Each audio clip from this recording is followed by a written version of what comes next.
কল্যাণ বস্তু বোৱাৰী পিতা বাছা ৰত্নাকৰ ক'ত পিতা আপোনাৰ পুত্ৰ কুটিৰত নাথাকি পুৱাই যায় আৰু ৰাতি আহে সেইকাৰণেই সবলা এই বৃদ্ধ পিতৃ মাতৃক সাক্ষাৎ কৰিবলৈ তাৰ সময়ৰ অভাৱ পিতা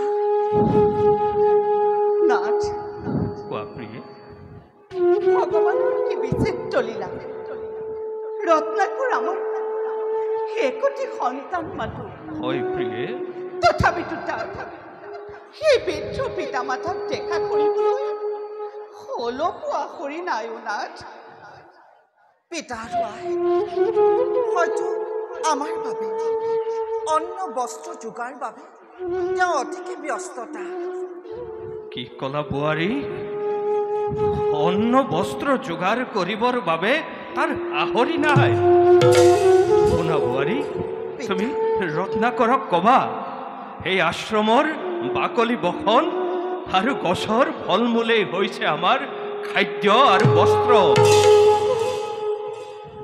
বোৱাৰী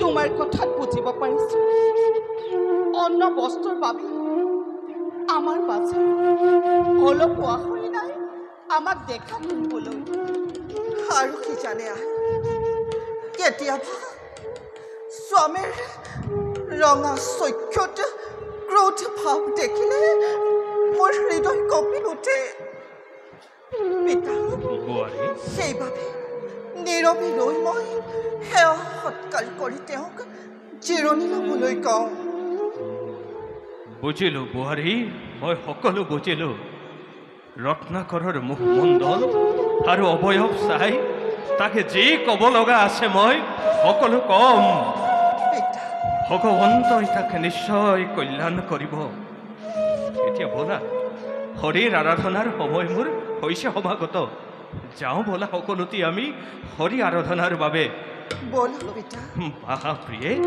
আহা আহা বোৱাৰী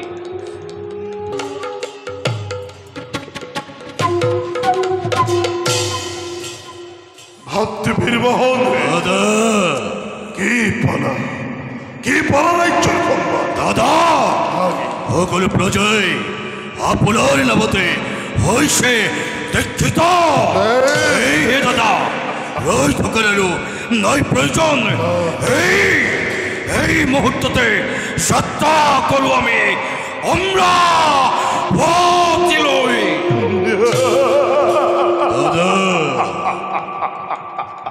উত্তম দাদা অতি উত্তম হে মোৰ প্ৰিয় ভাতৃ দাদা বলো দাদা বলো তেন্তে দাদা রই থকার কোনো প্রয়োজন নাই শিক্ষে যাত্রা করবো আমি অমরাবতীপুরে জয়ধ্বনি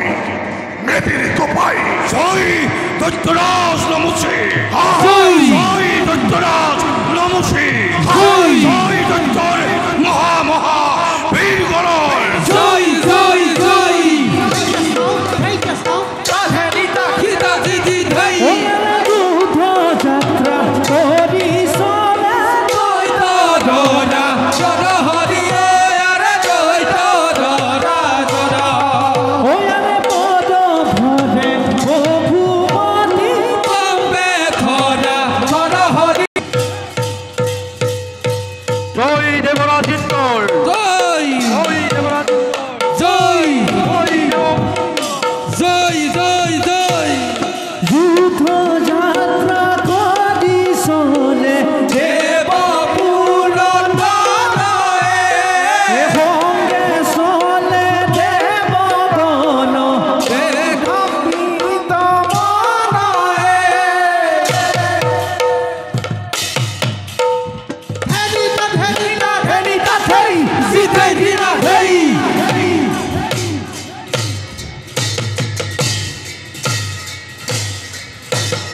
পুরল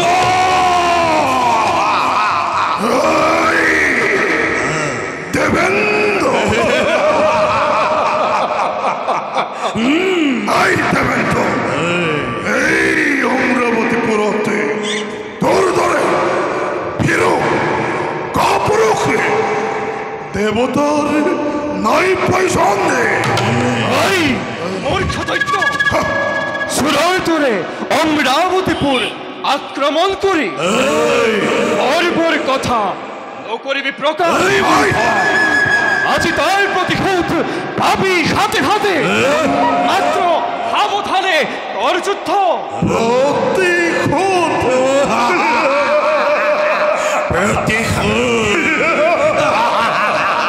হাই দেবতা দেবতাই দেবতাই হেনু প্রতিশোধ লব দৈত্যর উপর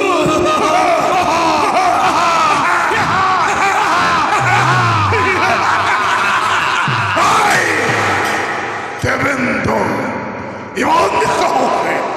ইমান সাহস দেখা যাও কে কাজ কি বন্ধে বলর পরাক্রম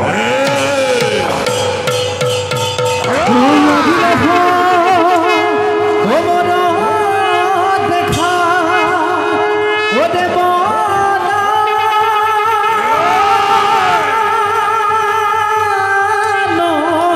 ওমর এ পরে ভরে মুখমতি এ মুখে ধরা থর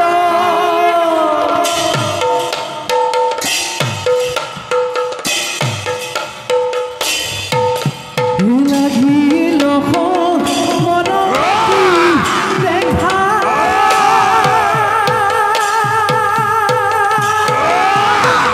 নয়ন পদ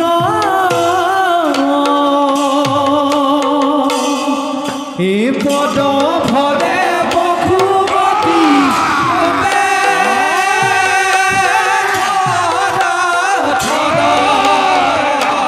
ও বাড়ি খাদো মেঘ যেন করা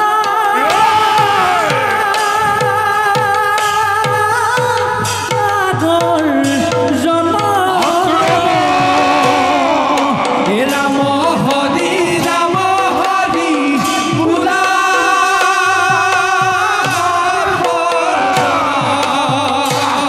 এ রাম হরি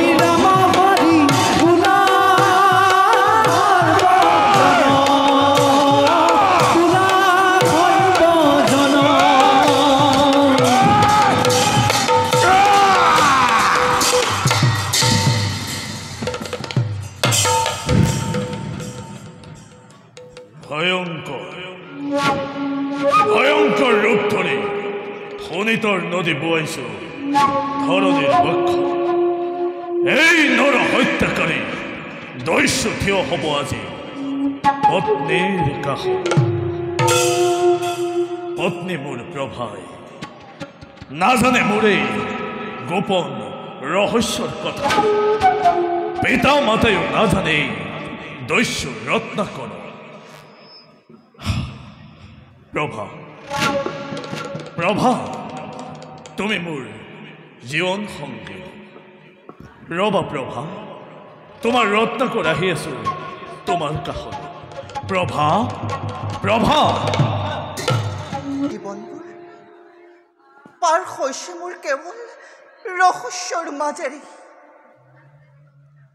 সুন্দৰ সুঠাম চেহেৰাৰ অধিকাৰ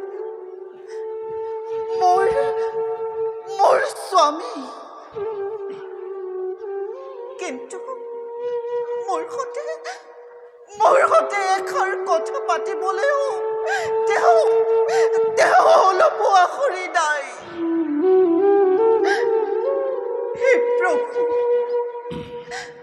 হে প্ৰভু সেয়া তোমাৰ কেনে লীলা কেতিয়া বুজিম মই মোৰ জীৱন ৰহস্য কেতিয়া বুজিম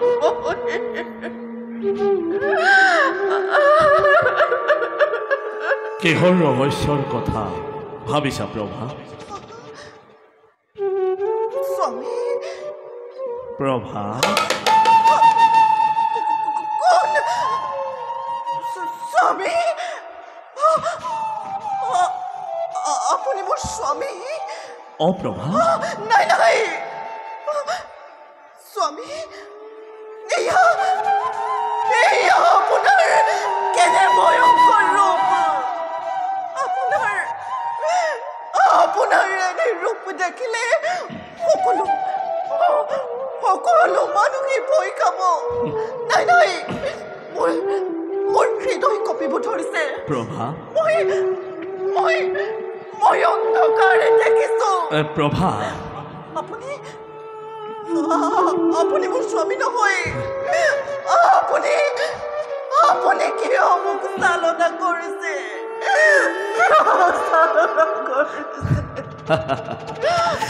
প্ৰভা তুমি মিছাতেই বৰ চিন্তা কৰিছা আৰে এয়াতো মোৰ চিকাৰী চেহেৰা বনৰ বাঘ সিংহবোৰক হত্যা কৰাৰ চেহেৰা তুমি কোনো চিন্তা নকৰিবা প্ৰভা কি ক'লে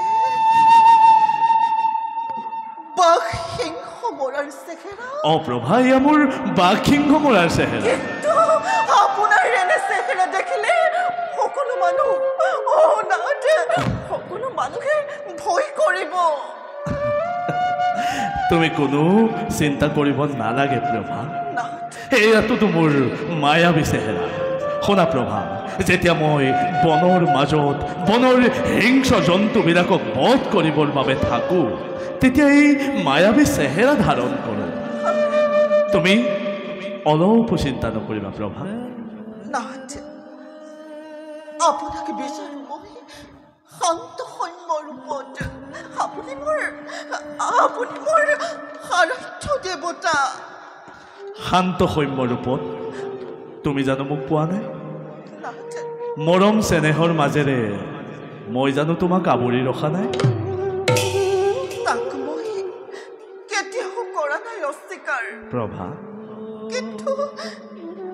কিন্তু নাথ আপোনাৰ এনে ৰূপ আৰু আপুনি মোৰ লগত এষাৰ কথা পাতিবলৈও আখৰি নাই কেনেদৰে কুটিৰত মই জীৱন কৰিছোঁ যাপন সেই কথা জানো আপোনাৰ অবিদিত নহয় জানো প্ৰভা সেই সকলোবোৰ কথাই মই উপলব্ধি কৰিব পাৰোঁ কিন্তু কি কৰিবা কোৱা প্ৰভা পিতৃ মাতৃৰ ভৰণ পোষণৰ দায়িত্ব যে পালন কৰাটো পুত্ৰ হিচাপে মোৰ প্ৰধান কৰ্তব্য আৰু সেই কৰ্তব্য পালন কৰিবৰ বাবে মই সকলোৰে পৰা কিছু নিলগত কৰোঁ বাসস্থা প্ৰভা শুনা প্ৰভা পিতৃ মাতৃৰ ভৰণ পোষণৰ বাবে মই বনে বনে নানা কষ্ট কৰি তোমালোকৰ বাবেইতো আঁতৰি আছোঁ প্ৰভা আৰু নালাগে নাথ থাকক আপুনি মোৰ লগত নালাগে বাঘ সিংহ চিকাৰ কৰিব আৰু এনেদৰে পাপ কাৰ্য কৰি আমাক ভৰণ পোষণ কৰিব নালাগে নাথ নহয় প্ৰভা পিতৃ মাতৃ মোৰ একান্তই আৰাধ্য তেওঁলোকৰ যদি ভৰণ পোষণ পুত্ৰ হিচাপে মই নধৰোঁ তেন্তে কোনে ধৰিব কোৱা প্ৰভা?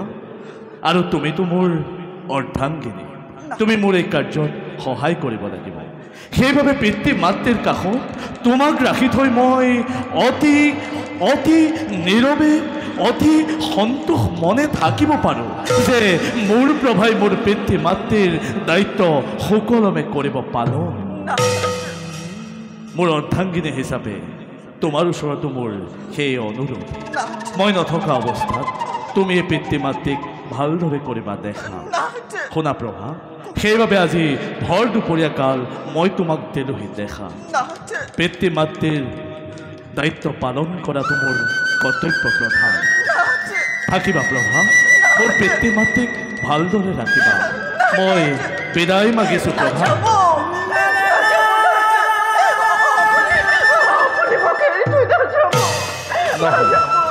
নহয় প্ৰভা,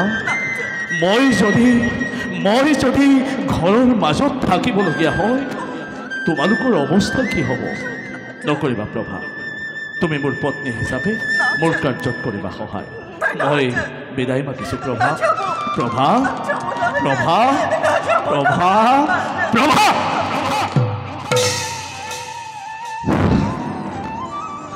মোৰ মৰমৰ প্ৰভা, কোনো চিন্তা নকৰিবা, মই সোনকালে উলটি আহিম তোমালোকৰ কাষলৈ।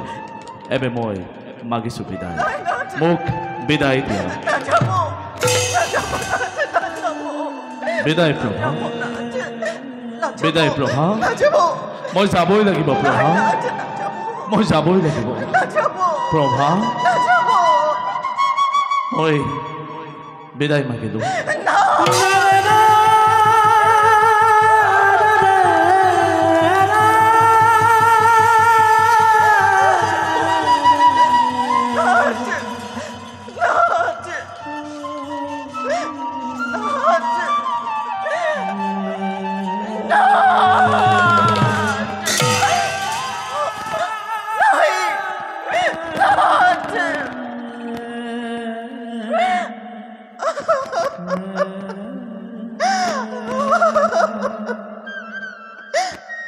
হে প্ৰভু, সেয়া তোমাৰ কেনে লীলা।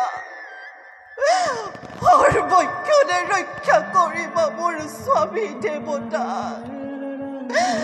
সৰ্বক্ষণে ৰক্ষা কৰিবা মোৰ স্বামী দেৱতাক।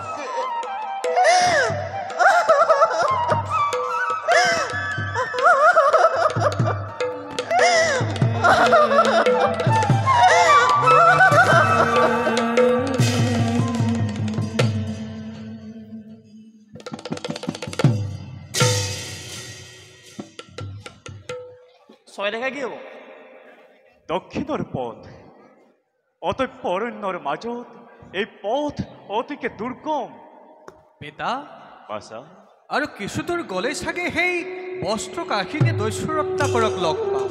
বাছা, ৰত্নাকৰ, ৰত্নাকৰ, তোমাৰ আৰু বেছি দিন নাই। তুমি কৰা পাপৰ প্ৰায়শ্চিত্ত কৰাৰ সময় সমাগত। বলক পিতা, আৰু কিছু দূৰ যাওঁ আগবাঢ়ি। বলা বলা বাছা, বলক পিতা।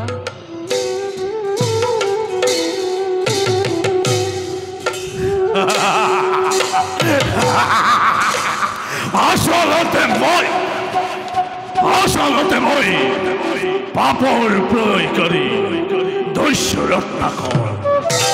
মোৰ বাবে সন্ন্যাসীৰ পিছৰ নাই। হাজাৰ হাজাৰ নৰ মনুষ্যই মোৰ এই দুহাততে এৰিছে প্ৰাণ, আৰু ইয়াতে মোৰ কি আনন্দ।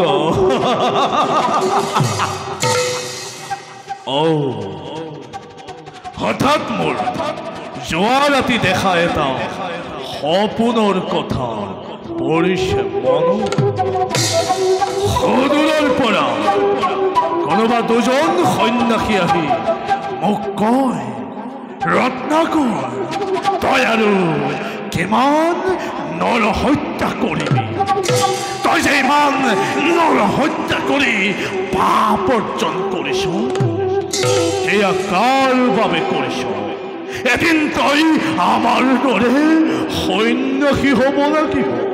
আৰু এনেদৰে কৈ সন্যাসী গুচি গ'ল বহু দূৰলৈ। গুচি যা, গুচি যা, গুচি যা।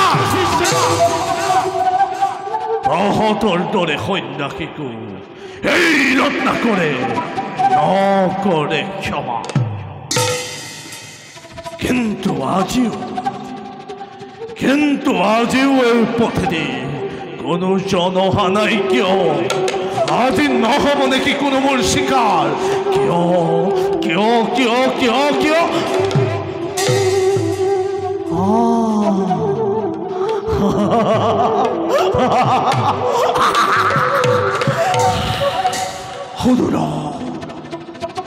সদূৰত দেখিছোঁ কোনোবা দুজন তপস্বী। নিশ্চয় হ'ব আজি সিহঁত মোৰ চিকাৰ।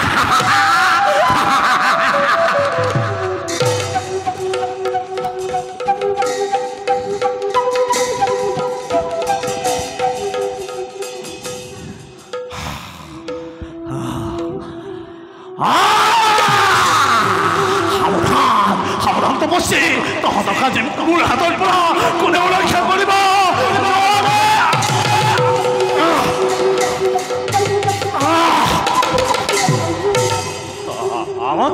আমাক নামাৰিবা। আমি তোমাৰ একো দুখ লগোৱা নাই। আমি ব্ৰহ্মচাৰী তপস্বী ব্ৰাহ্মণ। পিছে তুমি দেখোন মোৰ পৰিচয় লৈ একো লাভ নাই। তথাপিতো মৃত্যুৰ আগত শুনিব খুজিছ যেতিয়া শুন। মই দস্যু ৰত্নাকৰ।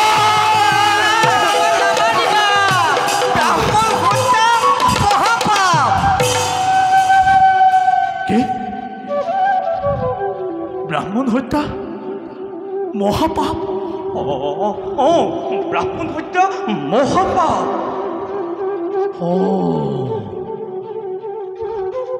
চিন্তা নাই, পাপ মোৰ লগৰীয়া।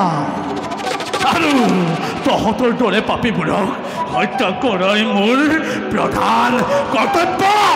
সাজু হ, সাজু হ, সাজু হ।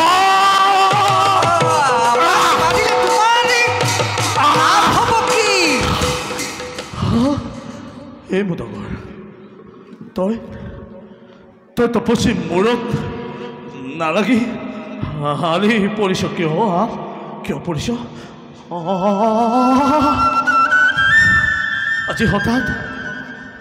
আজি হঠাৎ মোৰ বুকুখন কঁপি উঠিছে কিয়?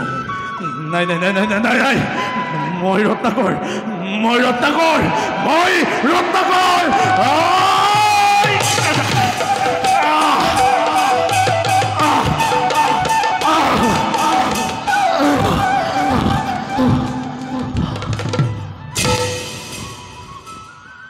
আমাক মাৰিলে তোমাৰ লাভ হ'ব কি? তহঁতক মাৰিলে তহঁতৰ গাৰ বস্ত্ৰ মোৰ হ'ব। বস্ত্ৰ লাগে? বস্ত্ৰ লাগে। তেতে খুজিলেই হ'ল। খুজিলেই হ'ল? খুজি ভিক্ষাৰীৰ চৰিত্ৰ ল'বলৈ ৰত্নাকৰৰ জন্ম নহয়। তহঁতক হত্যা কৰি লোৱা প্ৰশ্নতহে মোৰ তৃপ্তি বেছি।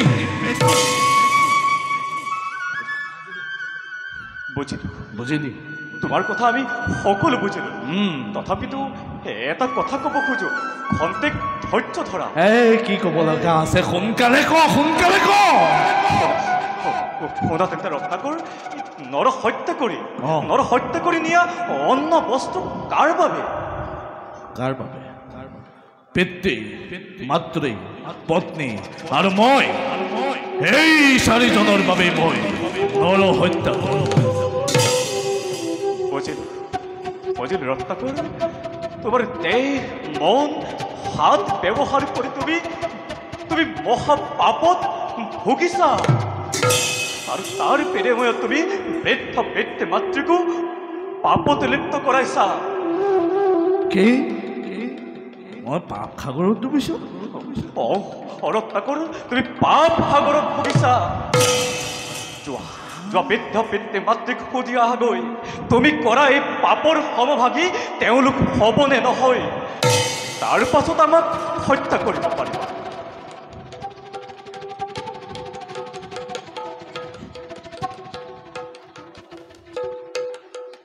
কি মই পিতা মাতাৰ কাষলৈ যাব লাগে? তহঁতি মোৰ পৰা পলাবৰ উপায় বিচাৰিছ?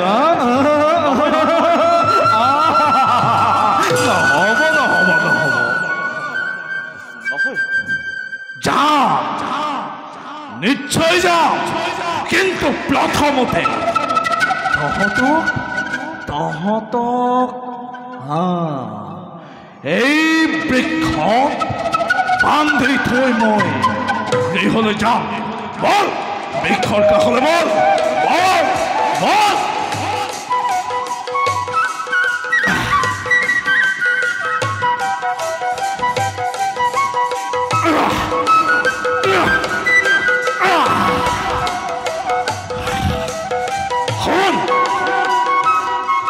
যাম, তহঁতৰ কথা মতে পিতৃ মাতৃৰ কাষলৈ যাম আৰু সুধিম তেওঁলোকে মই কৰা পাপৰ ভাগি ল'বনে নলয়, আৰু জানিবি নিশ্চয় মোৰ পিতা মাতাই মোৰ পাপৰ ভাৰ কৰিব গ্ৰহণ।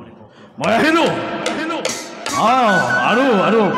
আৰু যদি তহঁতি ইয়াৰ পৰা পলাবৰ চেষ্টা কৰ তেন্তে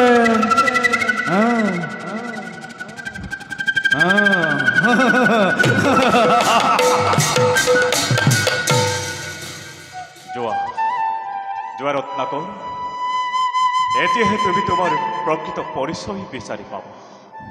বাছা,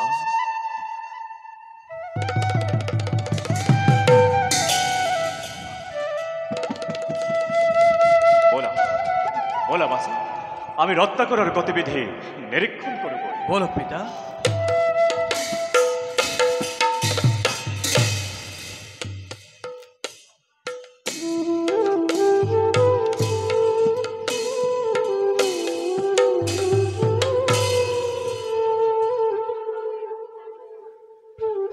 বোৱাৰী, পিতা, এই পৰ্যন্ত দেখা নাপালো পুত্ৰ ৰত্নাকৰক। পিতা,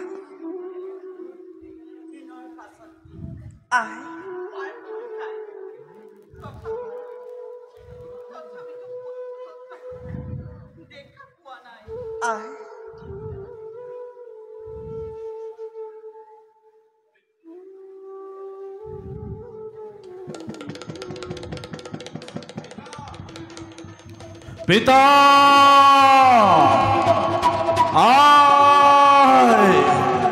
পিতা,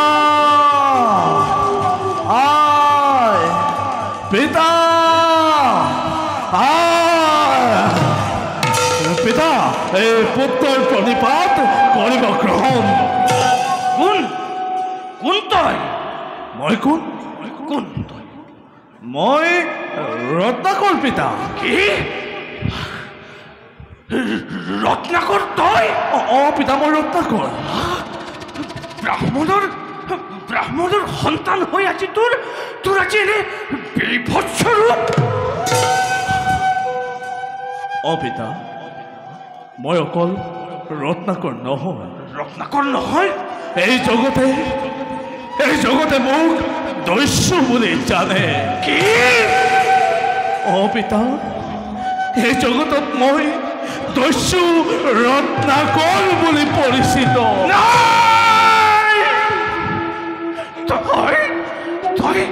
তই মোৰ সন্তান হৈ দস্যু হলি?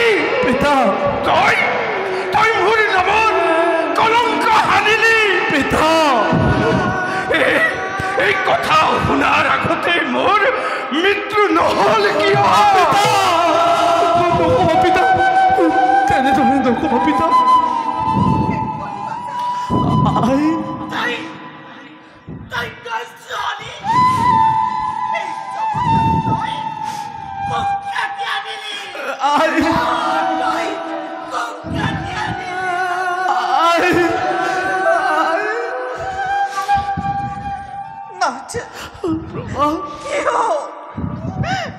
কিয় চালনা কৰি আপুনি এনেদৰে দিনবোৰ পাৰ কৰিছে? কিয়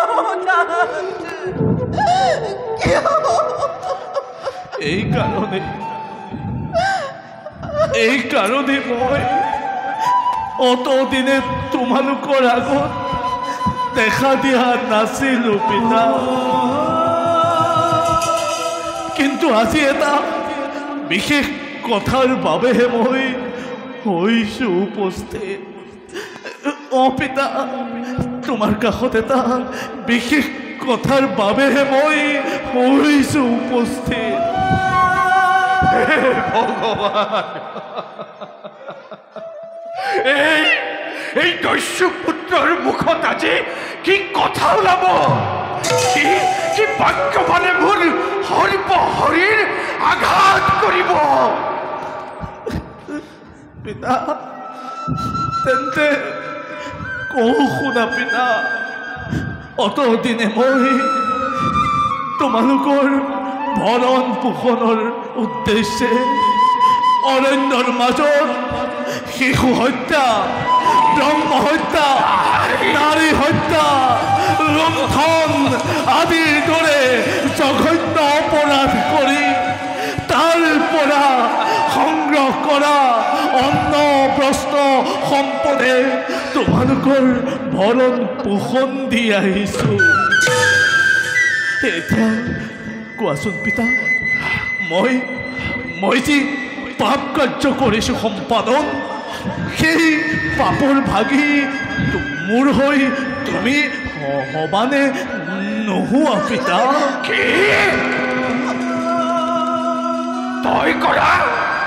তই কৰা পাপৰ অংশীদাৰ মই হ'ব লাগে?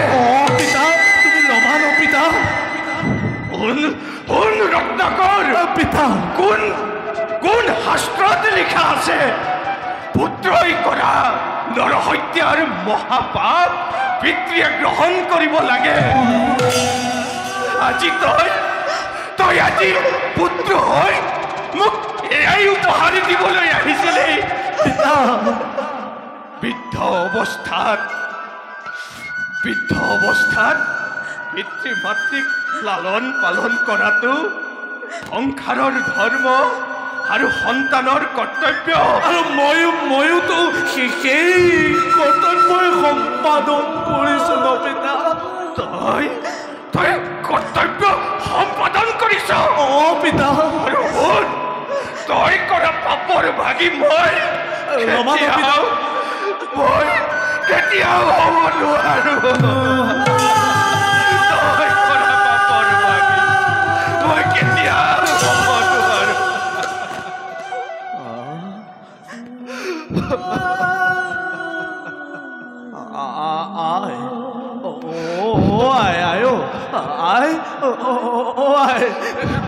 তুমিতো মোক জন্ম দিছিলা নহয় জানো?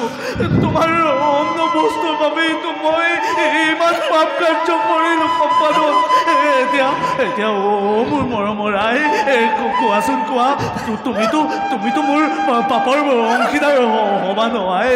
তুমি হবা নহয়? তুমি মোৰ পাপৰ বাকী হবা নহয়? কোৱাচোন কোৱা। কি ক'লি? তোৰ পাপৰ ভাগি হ'ব লাগে। তুমি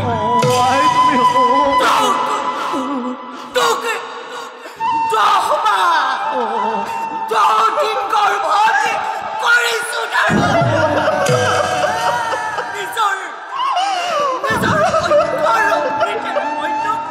ডাঙৰ দীঘল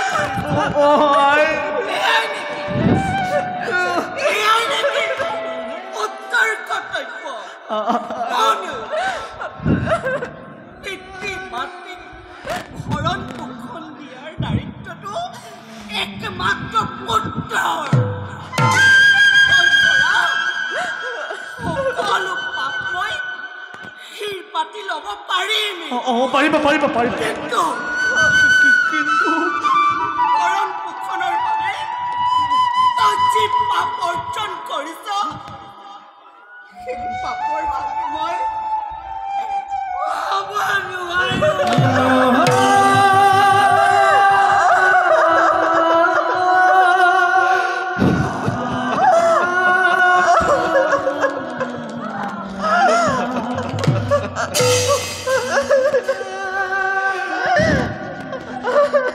প্ৰভা প্ৰভাই ল'ব ল'ব ল'ব প্ৰভাই নিশ্চয় ল'ব প্ৰভাই নিশ্চয় ল'ব প্ৰভা অ' প্ৰভা মই জানো প্ৰভা তুমি মোক বহুত ভাল পোৱা আৰু মই এইটো জানো প্ৰভা তুমি মোক কেতিয়াও বিপদত পৰিব নিদিয়া ন প্ৰভা তুমিতো মোক ভাল পোৱা ন প্ৰভা সেইবাবে কোৱাচোন প্ৰভা মই কৰা পাপৰ ভাগি তুমি হ'বা ন প্ৰভা তুমিতো ল'বা নল'বা ন প্ৰভা ল'ম বুলি কোৱা প্ৰভা ল'ম বুলি কোৱা পিতা মাতাই নলয় তুমি ল'ম বুলি কোৱা প্ৰভা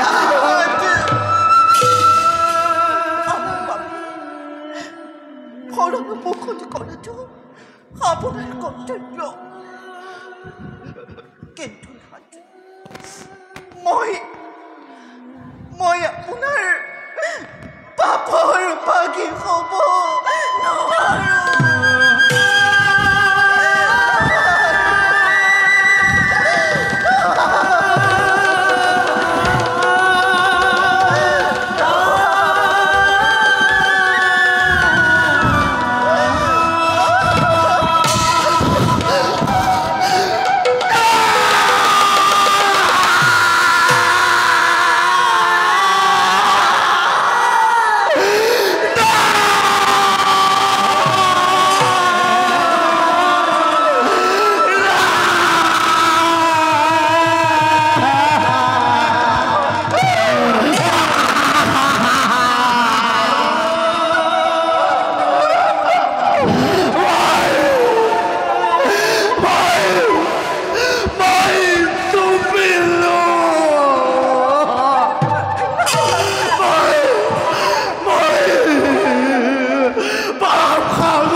চাৰিওফালে মই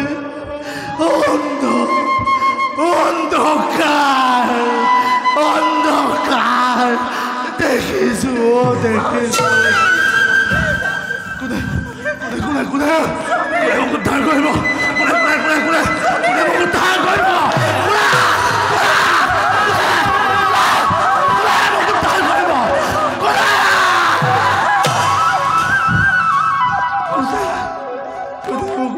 কৰিব কৰিব কৰিব কৰিব তো তাপসী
ভাগ্যৰ লিখন কেৱে নোৱাৰে খন্দাব প্ৰভুৱে তাকে নিশ্চয় উদ্ধাৰ কৰিব প্ৰভুৱে তাকে নিশ্চয় উদ্ধাৰ কৰিব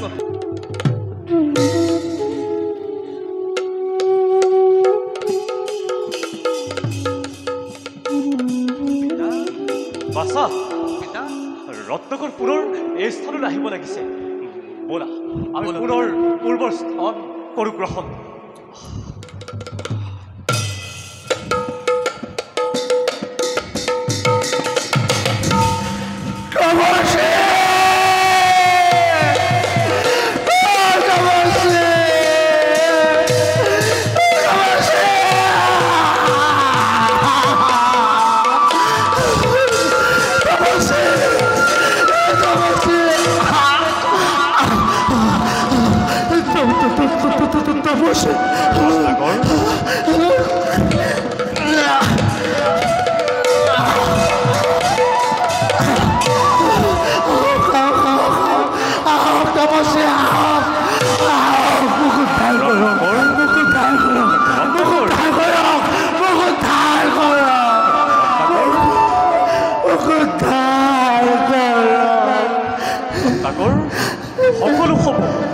সকলো খবৰ ৰত্নাকৰ পিতা মাতা পত্নী কোনেও কোনেও মোৰ পাপৰ ভাৰ নলয় মই এতিয়া মহাসাগৰত তুমিলো আপোনালোকে মোক উদ্ধাৰ কৰক আপোনালোকে মোক উদ্ধাৰ কৰক ৰত্নাকৰ সকলোবোৰ খবৰ ৰত্নাকৰ পোনপ্ৰথমতে তুমি সৰোবৰত স্নান কৰি অহা সৰোবৰত স্নান কৰি অহা ভাল তপস্যা ভাল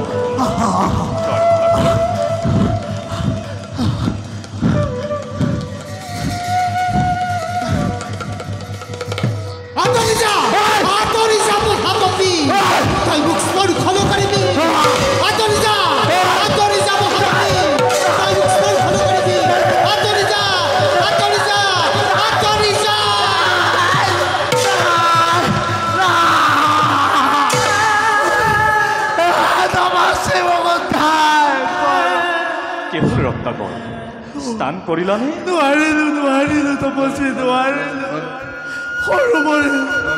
সৰুবৰে মোক আঁতৰি যা মহাপাপী বুলি আঁতৰাই দিলে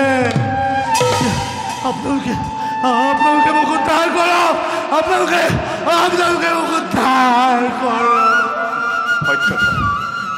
সত্য ৰত্নাকৰ নমস্তে সত্য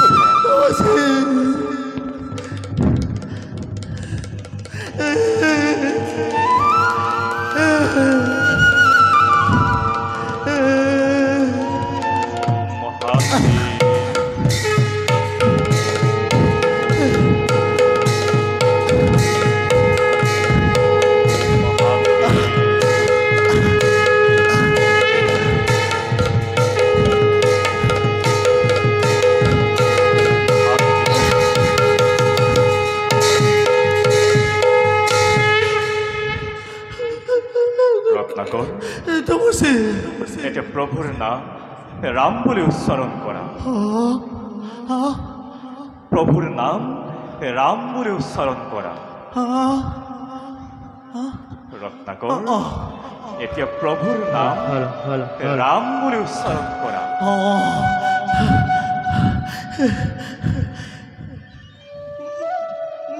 বাম বাম বাম মই নোৱাৰো তপস্বী মই নোৱাৰো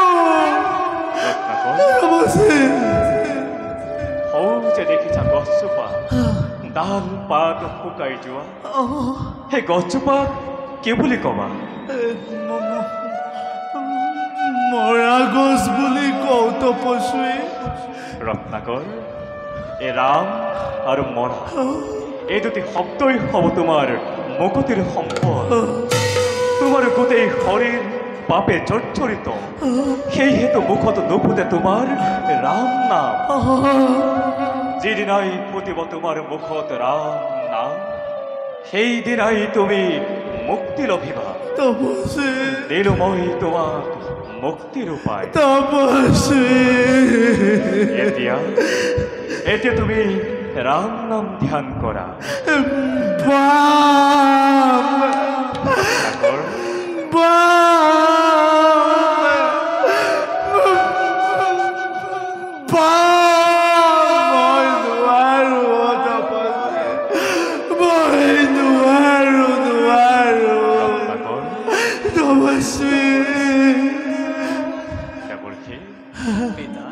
এখেতক মুক্তিৰ বাবে যথাসম্ভৱ সহায় কৰিবা মই আহিলো ৰত্নাকৰ নাযাবা তপস্বী মোক এৰি নাযাবা তপস্বী তপস্বী মোক এৰি নাযাবা তপস্বী মোক এৰি নাযাবা নাযাবা তপস্বী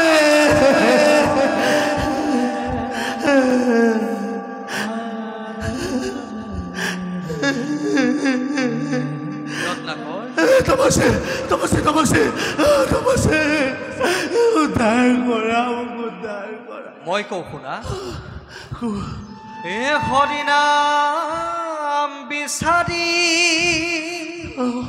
এখানো বাথুৰি এ ৰাম নাম বিচাৰি এখানো বাথুৰি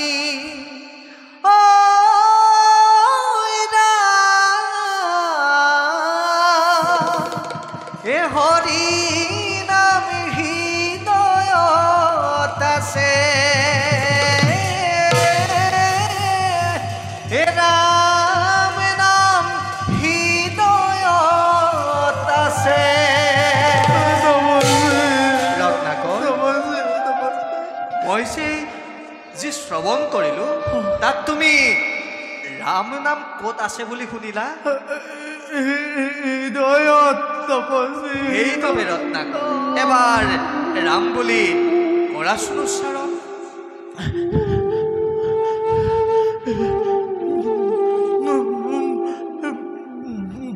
বাম বাম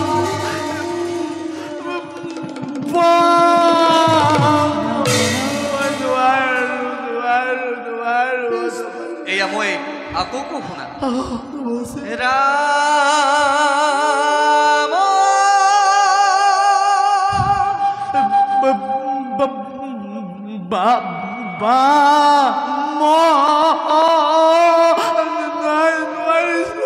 ক'ত ৰাম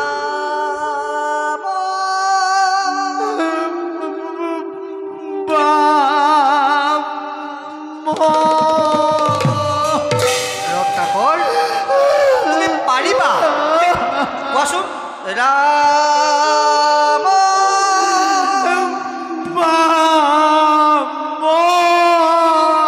বাপ নহয় ৰত্নাকৰ ৰাম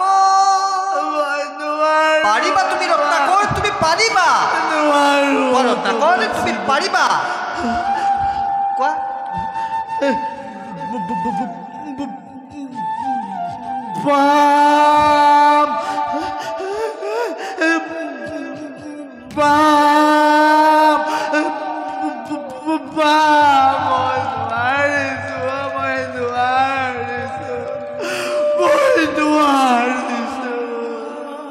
বাৰু ৰত্নাকৰ সৌ যে দেখিছা বটবৃক্ষজোপা তাৰ ছাঁতে তোমাকে ৰাম নাম কৰাম শ্ৰৱণ ব'লা এবে সেই দিশে যাওঁ আগুৱাই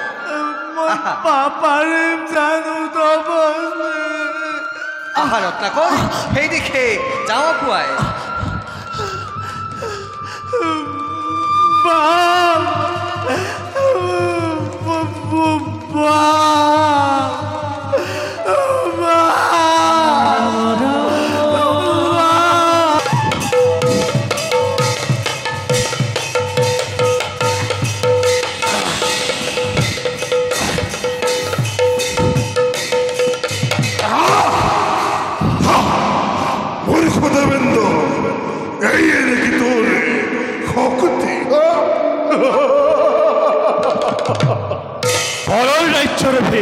দৈত্য দুৰাচাৰ মুখৰ কথা নালাগে শুনাব যুদ্ধ কৰি দেখ তোৰ বৰৰ বিক্ৰম বেশ তেন্তে খেয়ে হোক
বারে বারে তো হতে দেবতা পরে এই তত্ত্বর কমে রণত পরাজয় হোক কেউ তো হতো ইমান অহংকার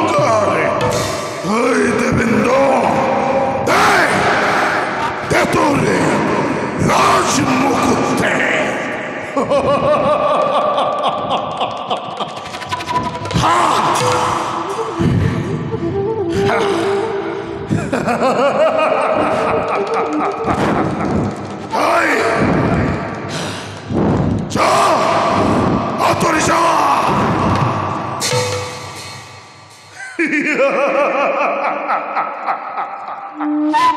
আজি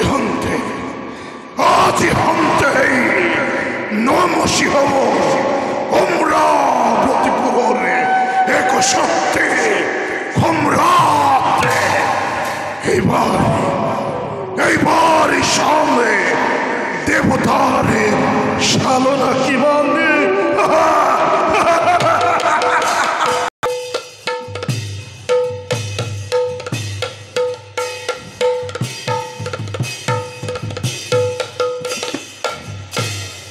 বিষ্ণু ভকতৰ সংগ লইবা প্ৰথমত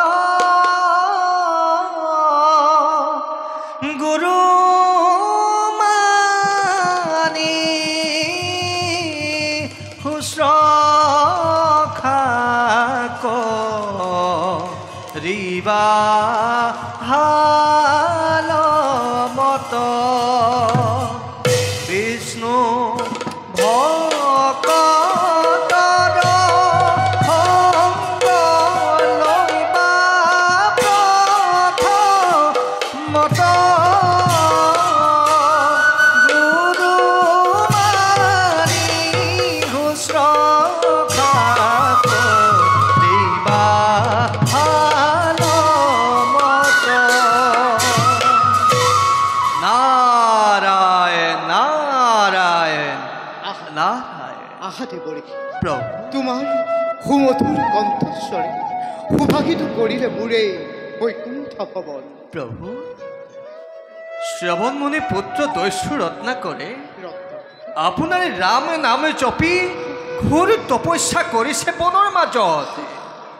দেবৰে, প্ৰভু আচৰিত কথা শুনালা দেবৰে।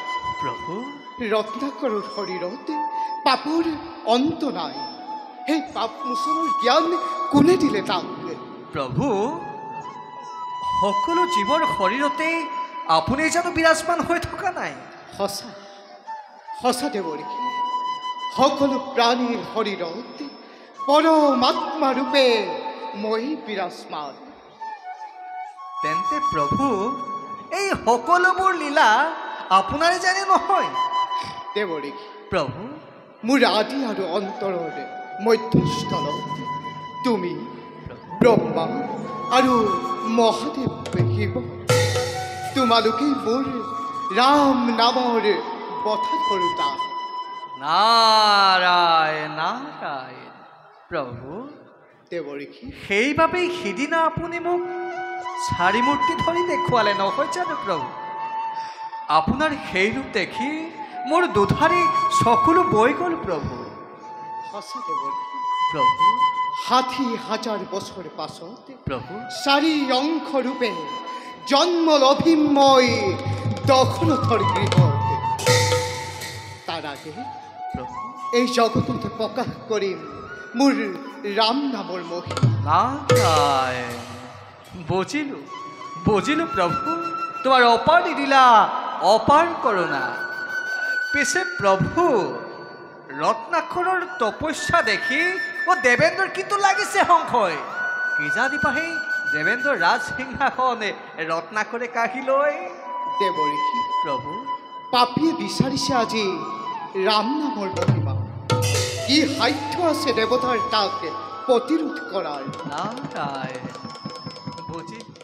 বুজিলো প্ৰভু। বাৰু প্ৰভু এবে দাখে পুনশ্চবাৰ প্ৰণিপাত জনাই দাখে এতিয়া মাগিছো বিদায়। যোৱা দেবৰে, ঈশ্বৰ পৰম ব্ৰহ্ম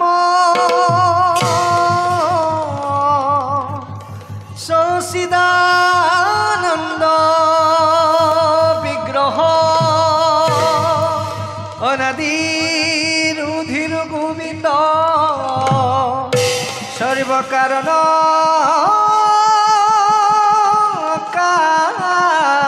কারণ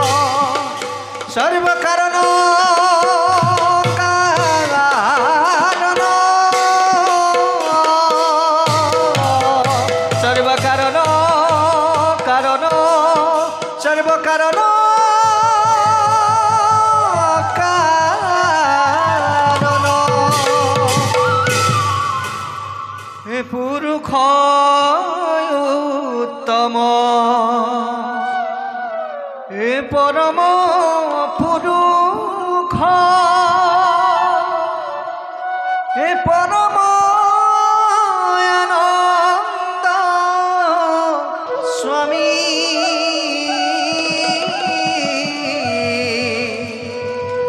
তজুপাদ পদ্ম মকরন্দয়াখে হে হরণে পখিলু আমি নারায়ণ নারায়ণ হে প্রভু ভগবন্ত অনন্ত ঈশ্বর প্রপন্ন জনতা জন তুমি প্রিয়তম পরম দেবতা জানিয়া লইলু ঘর তুমি প্রিয়তম পরম দেবতা জানিয়া লইলু ঘর নারায়ণ নারায়ণ যাও, আমিও ভবিষ্যতে কার্যপন্থা আমি করুম নিরূপণ। দাদা দাদা অমরাবতীপুর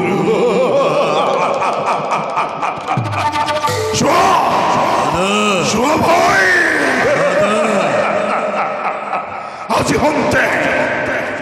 আজি হন্তে মই ইন্দ্ররূপী নমুষী দত্ত অভয় দাদা পূর্ণ হল আজি কামনা মর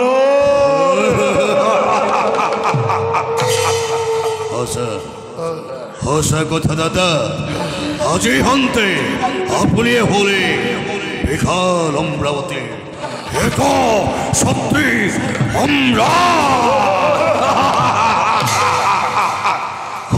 আপনার অভিলাষা পূরণ চাওক দাদা অমরাবতীর হোক লহর তুলিছে দানবর বিজয় পতাকা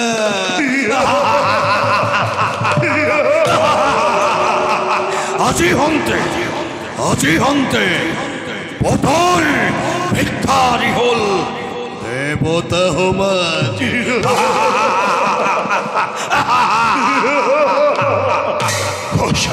দাদা কথা ভাই দাদা আজি হন্তে মই এই অমরাবতীপুরে এক শক্তি সম্রাটে ও ভাই দাদা রম্ভা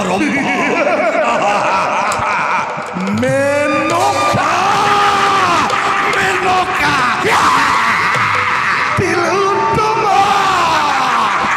তিলোত্তমা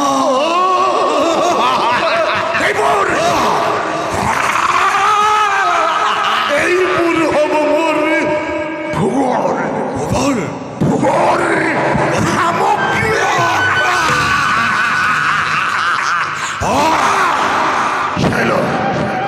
শৈল হেরো নিরাজ দেবতা সমাজে কিমান দত্ত সমাজে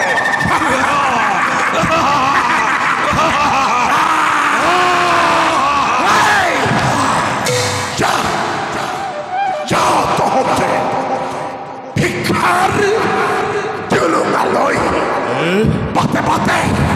পাতে ভিক্ষা ফুসকই ভাই দাদা সারেও ভালে সতর্ক দৃষ্টি করে মানে ক্ষেপ নিশ্চয় শ্যামজাতে খেয়ে দেবতা সমাজে অনুশালন করিব নোৱাৰে। আজিলৈ সবাই মানতে ভংগ কৰা হ'ল।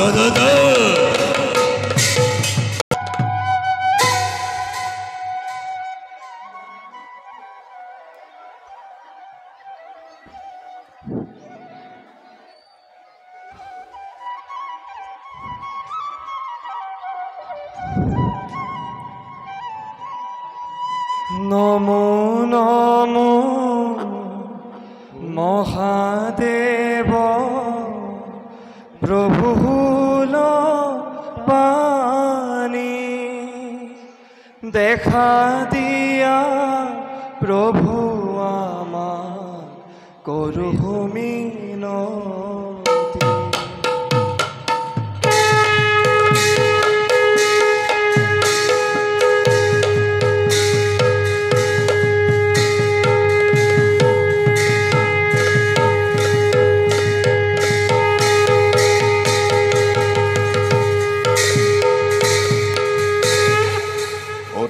দেবগণ প্ৰভু কিয় বাৰু আজি দেখো তোমালোকৰ মলিন বদন? দুখৰ কথা কি কম কৈ লাগব? পৰাস্ত হৈ সেই নমুচিৰ হাতত সেই আমাৰ কাষী নিলে অমৰাৱতীপুৰ। কি নমুচিৰ অত সাহস? অমৰাৱতী কাহি নিলে দেৱতাৰ পৰা? হয় প্ৰভু। চিন্তা নাই দেবগণ, আজিয়েই মই তাকে মন্দ কৰিমি ছেদন। মই এতিয়া আহিলোহে।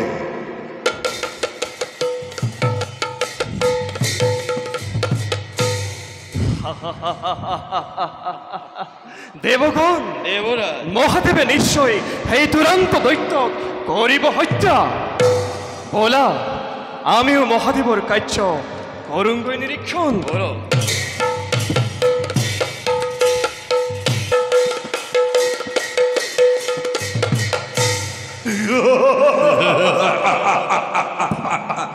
ভাই স্বৰ্গপুৰী কিমান সুখৰ, সঁচাকৈ অতি মনোৰমা, অতি মনোৰমাই অমৰাৱতীপুৰ আৰু এই অমৰাৱতীপুৰৰে ৰাজ সিংহাসন।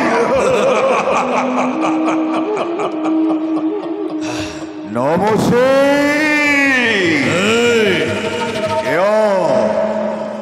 কিয় তই দেৱতাকে প্ৰতাৰিত কৰি আৰোহণ কৰিছ এই স্বৰ্গ সিংহাসন?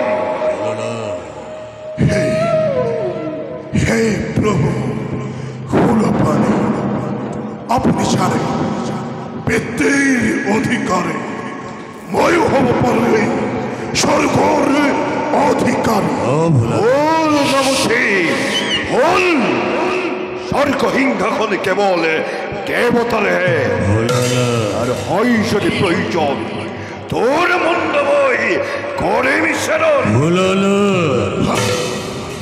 প্ৰভু, এয়ে যদি তোমাৰ কামনা, তেনেহ'লে সেয়াই হওক। কিন্তু এই নমুচিৰ দেহতে এক বিন্দু তেজ প্ৰবাহিত হৈ থকালৈকে কদাপিতো এৰি নাযায় স্বৰ্গৰে সিংহাসন। সীতান্তে আজি তোকে বধ কৰি লম নাম মই নমুচি হাৰি। সেই হ'ব হয় আক্ৰমণ কৰা, নকৰি বল।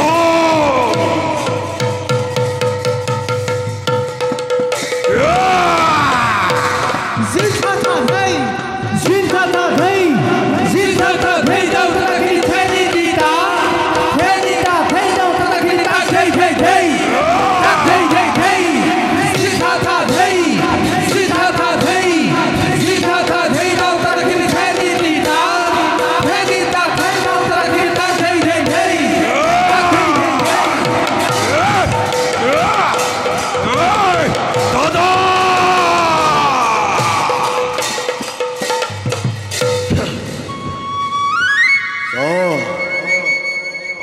তেৰেছা কিদৰে তোৰ ভাতৃ কৰিছে পলায়ন এইবাৰ তোৰো নহ'ব ৰক্ষা যুদ্ধ নকৰি পলম বেশ বেশ কুলপতি দিয়া যুদ্ধ ময়ো স্পষ্ট হতে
কুলপতি এই নাকি তোমার শক্তি থাকা পড়ে থাকা ইয়াতে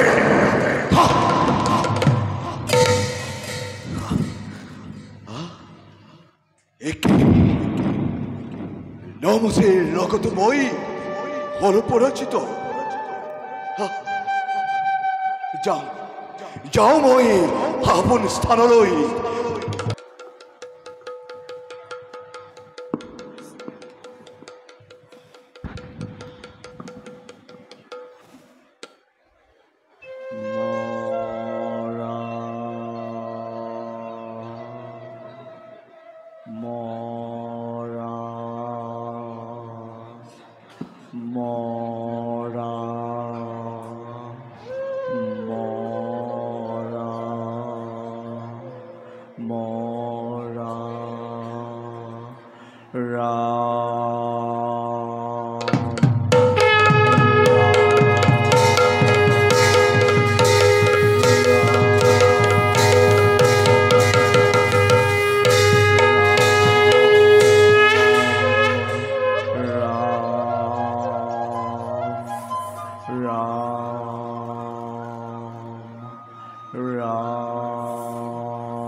রাম রাম কৰিছো কেৱল ট্ৰেইনো মনে আবৰাই ঐ সাফলৰ মাজত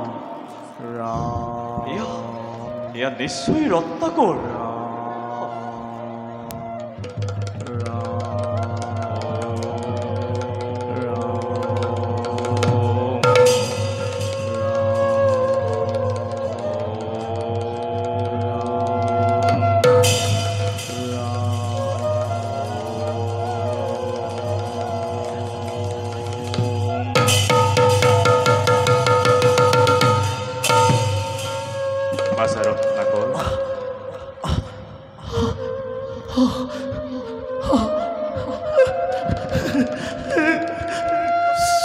সৃষ্টিকৰ, হে প্ৰভু সৃষ্টিকৰ, কৃপা কৰা এই অধম, কৃপা কৰা এই অধম।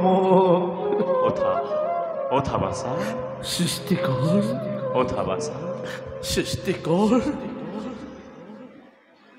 পাপেৰে জৰ্জৰিত আছিল তোমাৰ শৰীৰ, এতিয়া প্ৰভুৰ নাম লৈ হলা তুমি পুণ্যৱান, তুমি ব্ৰহ্ম জ্ঞান লাভ কৰিলা। আজিৰ পৰা তোমাৰ নাম হ'ব বাল্মীকি। ঋষিৰো তুমি হবা ব্ৰহ্ম ঋষি। অপার অপার কৃপা করে না হবে, তোমার শরণে মোর শত কোটি প্রণাম প্রভু প্রণাম। ওঠা বাসা, সৃষ্টিকর, বাল্মীকি, সৃষ্টিকর। পৰে নে মৰা? পূৰ্বতে আছিলা তুমি এজন দস্যু। হয় সৃষ্টিকৰ, সকলো কথাই মোৰ পৰিছে মন, সকলো কথাই মোৰ পৰিছে মন। শুনা বাল্মীকি, সৃষ্টিকৰ, এতিয়াৰ পৰা তুমি প্ৰভু ৰামৰ গুণ চৰিত্ৰ পদচন্নে কৰিবা প্ৰকাশ। কিন্তু কিন্তু এই কাম যে অতিকে জটিল সৃষ্টিকৰ। বাল্মীকি, এই সংসাৰত একো কামেই জটিল নহয়। আশীৰ্বাদ কৰিছো তোমাক, সৰস্বতী কণ্ঠগত হওক তোমাৰ, দিব্য জ্ঞান দিব্য দৃষ্টিৰে সকলোবোৰ দেখিব পাৰিব। পাছত নাৰদৰ মুখে তুমি সকলোবোৰ জানিব পাৰিবা। এতিয়া মই কৰিবা আশীৰ্বাদ, সদা ভকতি থাকে যেন তব চৰণ।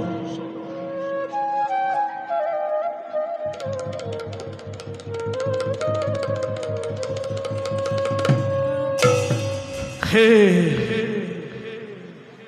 হে প্ৰভু ৰাম, জীৱন তাৰণৰ হেতু তোমাৰে নাম। মা নিষাদ প্ৰতিষ্ঠান তম গম শাশ্বতী সম, যত কঞ্চ মিথুন্না দেৱকম কামধে মোহিতম, কামধে মোহিতম।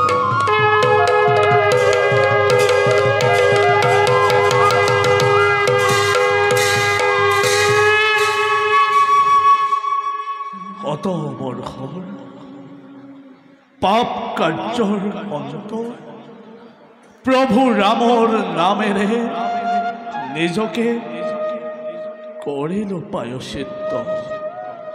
আজিৰ পৰা নৱ পৰিচয় লৈ বাল্মীকি নামেৰে তাপস জীৱন কৰিম আৰম্ভ।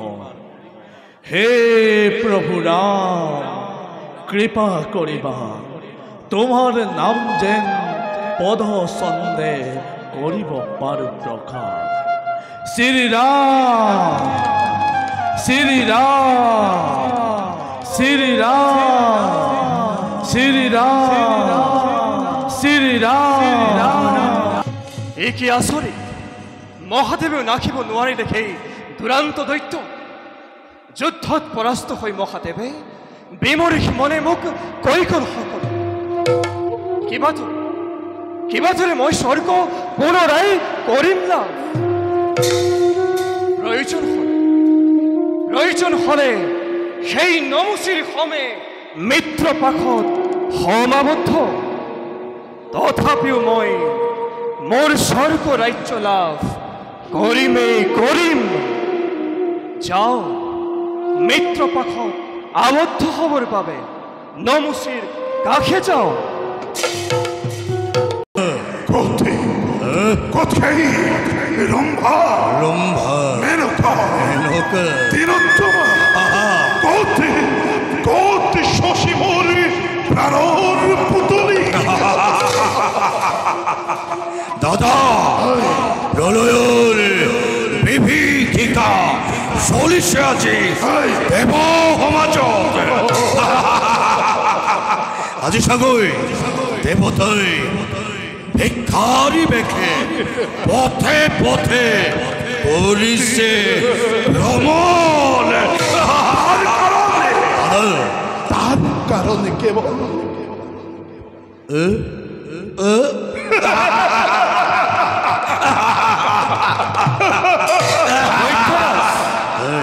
দৈত্যরাজ নালাগে যুদ্ধ করে নিরস্ত্র ভাবে আজি আহিস মই নত হিরে পরাজয় করিস শিকা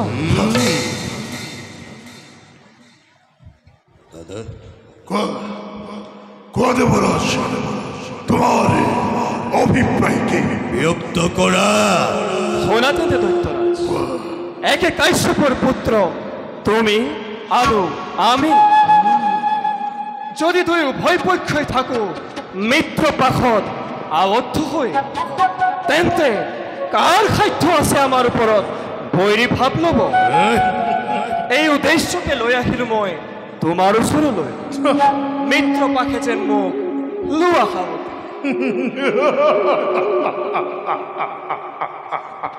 ভাই দাদা দাদা শুনিলা দেবরাজে মুখ মৃত্যুভাবে বিচারি দাদা চতুর দেবতাকে বিশ্বাস করা মানে চলন্ত অগ্নিতে সাপ দিয়া ইহঁতে বহুবাৰ আগতেও আমাৰ লগত চতুৰালি কৰিছে আৰু নাই দাদা ইহঁতক আৰু বিশ্বাস কৰিব নোৱাৰি। নহয় দাদা নহয় ভাই দাদা নিরাশ্রয়ক আশ্রয় দিয়া তো রজার কর্তব্য। কিন্তু দাদা ভাই দাদা দেবেন্দ্র নমস্তে। আজ হন্তে বই ঘোরাই দিল তোমাকে এই অমরাবতীর রাজসিংহাসন। দাদা ও আজ হন্তে তুমি আর মই মৃত্যু পাহত হলো আবদ্ধ। দাদা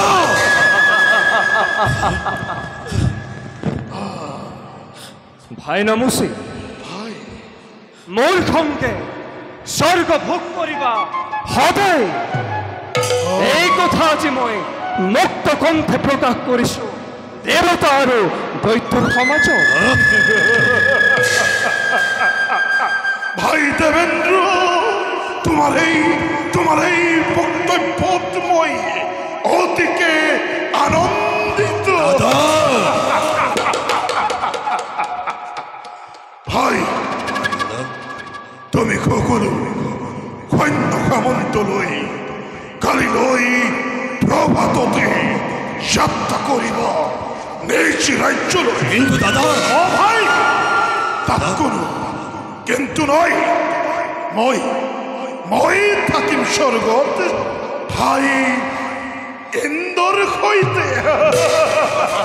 বল দাদা তোমার আদেশ বিরোধাচ্ছ। তেন্তে ভাই নমস্তে। ভাই এতিয়া বলা আমি নিজ কৰ্তব্যত সৰ্বগ্ৰসৰ। বলা ভাই।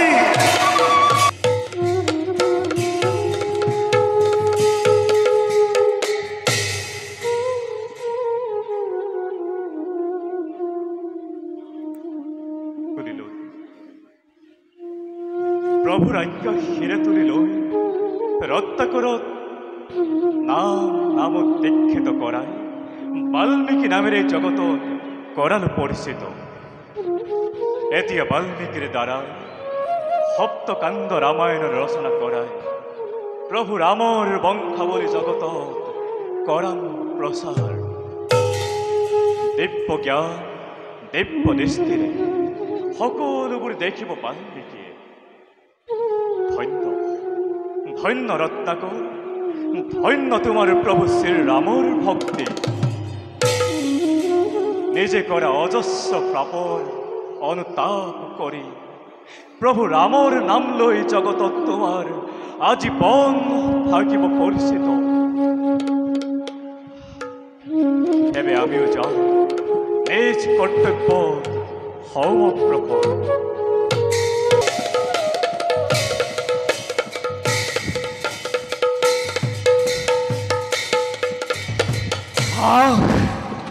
চাওঁতে চাওঁতে সহস্ৰ বছৰ পাৰ হৈ গ'ল। এই দেৱতাৰ লগত থাকি ভাবিছে নমুচিয়ে নিজকে দেৱতা বুলি। সাৱধান নমুচি, এই ইন্দ্ৰৰূপী জমকালে মাত্ৰ সুযোগ বিচাৰি ফুৰিছে তোৰ মুণ্ড ছেদন কৰিবৰ বাবে। আৰু তাৰ পাছত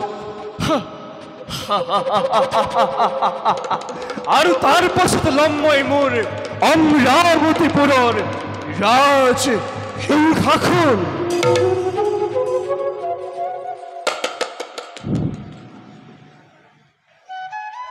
ভাই দেবেন্দ্ৰ, ভাই দেবেন্দ্ৰ, ভাই নমুচি, কি ভাবি আছো তুমি অকলে অকলে? তোমাৰ কথাকে ভাবিছিলো। যিদিনাই পৰা আমি মিত্ৰপাশত হলো আবদ্ধ, সিদিনাই পৰাই সুখেৰে বাস কৰিছো আমি দেৱতাসকল। সেই কথা অবশ্য সঁচা। ভাই দেবেন্দ্ৰ, ভাই নমুচি, এই নমুচি তোমাৰ লগতে থকা পৰ্যন্ত কোনো শত্ৰুৰ কাৰণে তুমি নকৰিব চিন্তা। বাৰু নমুচি, এতিয়া বৌলা সেই যে দেখিছে বাটটো, সেই বাটে গৈ দেখুৱাম তোমাক নন্দন কানন আৰু সোণৰ সৰি। সুন্দৰ হব ভাই, সুন্দৰ হব। বলা ভাই, আমি এই বাতেৰ এই যাওয়া গুয়াই বলা।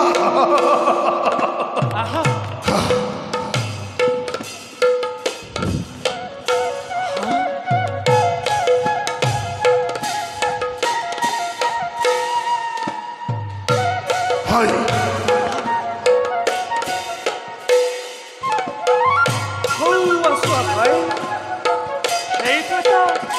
সুন্দৰ হৰিণৰ পোৱালি।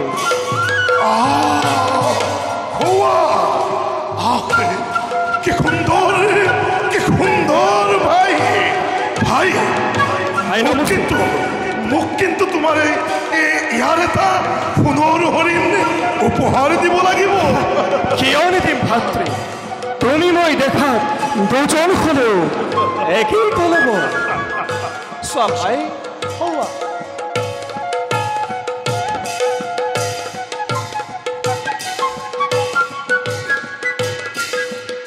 এই সোণালী সুযোগ হৰিণৰ সৌন্দৰ্যই হ'ব আজি তোৰ মৃত্যুৰ কাৰণ।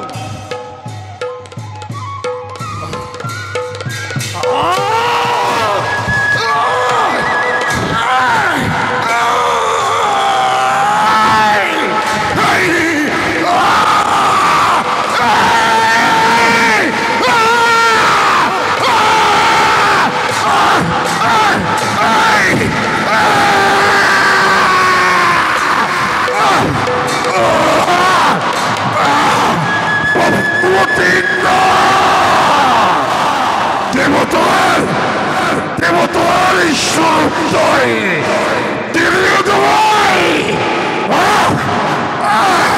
কৰতে কৰতে পলাই খাৰিবি তুই। এই নবসিয়ে তোকে ইয়াৰ প্ৰতিফলে দিব।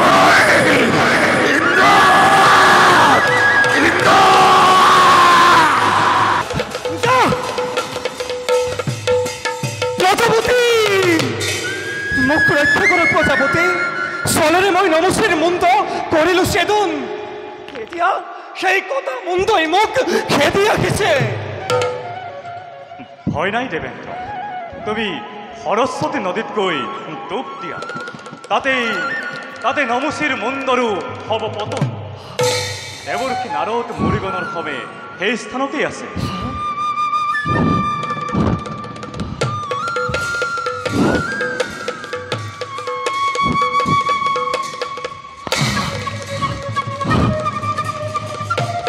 যোৱা দেবেন্দ্ৰ, নমুচিয়েও সৰস্বতীৰ পাৰত তীৰ্থস্থান লাভ কৰিব। তেতিয়া আমিও যাওঁ আপোন কৰ্তব্যত অৱক্তব্য।